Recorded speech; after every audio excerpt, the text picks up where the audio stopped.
خوشحال سادات د کابل د ککړې هوا د مخنیوي په برخه کې موږ ته لاس راکړی. د کورنیو چارو وزارت ستر امنیتي معین جنرال خوشحال سادات د کابل له اوسیدونکو غوښتنه کړې ده چې د کابل د هوا د ککړتیا په مخنیوي کې موږ ته لاس راکړی. هغه یو غونډې ته په خپله وینا کې د کابل د ککړې هوا په اړه وویل چې راتلونکي یکشنبې د جدي یا مرغومي د 8 نیټې نه وروسته به له ټولو سرغړونکو سره جدي قانوني برخورد وشي. هغه په خپلو خبرو کې زیاته کړه چې کابل ښار له دې مرګوني تهدید او ویستل زموږ ستاسې ټولو ګډ مسؤلیت دی. هغه وایي چې د کابل هوا دومره ککړه شوې ده چې لا انتحاري ډیره خطرناکه ده او دا زموږ د ټولو مسؤلیت دی چې د کار هوا پاکه وساتو.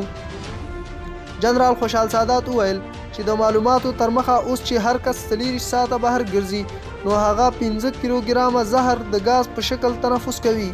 هغه وویل چې پولیس د امنیت په برخه کې ستاسې همکار دي او هر وخت مو ترڅنګ ولاړ دي، خو د کابل ښار د ککړې هوا مسؤلیت ستاسې په لاس کې دی چې پاکه یې وساتئ.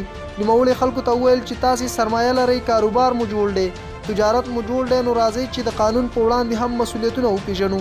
هغه وویل چې د دې په اړه قانون شته او قانون د ټولو هغه کسانو په وړاندې جرمونه هم بیان کړي دي چې څوک هوا یا فضا ته تاوان رسوي نو خلک ترې متضرره کیږي. جنرال خوشحال سادات وویل چې له دې وروسته به هر هغه چا سره قانوني چلند کیږي چې د هوا په ککړتیا کې لاس لري. نوموړي زیاته کړه چې همدا اوس نه لاس په کار شي او هوا د ککړتیا مخنیوي لپاره کار وکړي.